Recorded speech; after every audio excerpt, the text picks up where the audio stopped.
Autre point important, vous savez que nous passons par une phase particulière avec ce qui se passe en Ukraine et les conséquences directes, par exemple, on a vu l'augmentation des prix des hydrocarbures.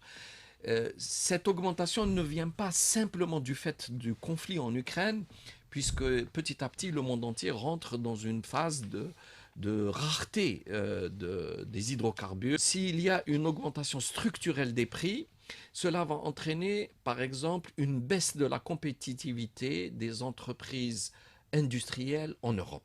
L'Europe est le continent qui va le plus souffrir de cette transition énergétique.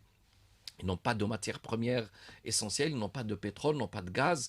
Et le renchérissement des hydrocarbures va entraîner une augmentation excessivement importante des coûts de production.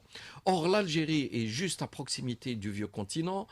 Nous avons de l'énergie en abondance, en tout cas pour le moment, pour quelques années. Nous avons une jeunesse disponible, créative, instruite. Nous avons de l'espace, donc il faut faire en sorte d'attirer les capitaux, d'attirer les investissements en Algérie. L'Algérie peut devenir une plaque importante de développement industriel et qui peut, en relation avec le vieux continent aussi, avec l'Europe, qui devra se repositionner dans ce jeu géopolitique mondial. Le problème en Algérie, c'est qu'il y a eu une politique pendant très longtemps de distribution de la rente.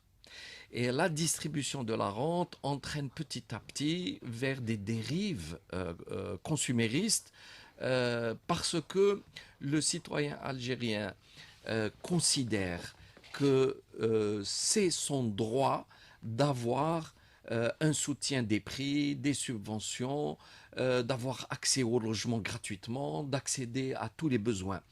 Vous voyez des pays comme les pays nordiques, leur rente pétrolière, ils l'ont mise dans des fonds d'investissement très importants et ils rassurent et ils s'assurent de la continuité sur plusieurs générations, en particulier le jour où ils devront affronter un manque d'énergie évident et où il faut investir lourdement dans les énergies, une transition en dehors des hydrocarbures.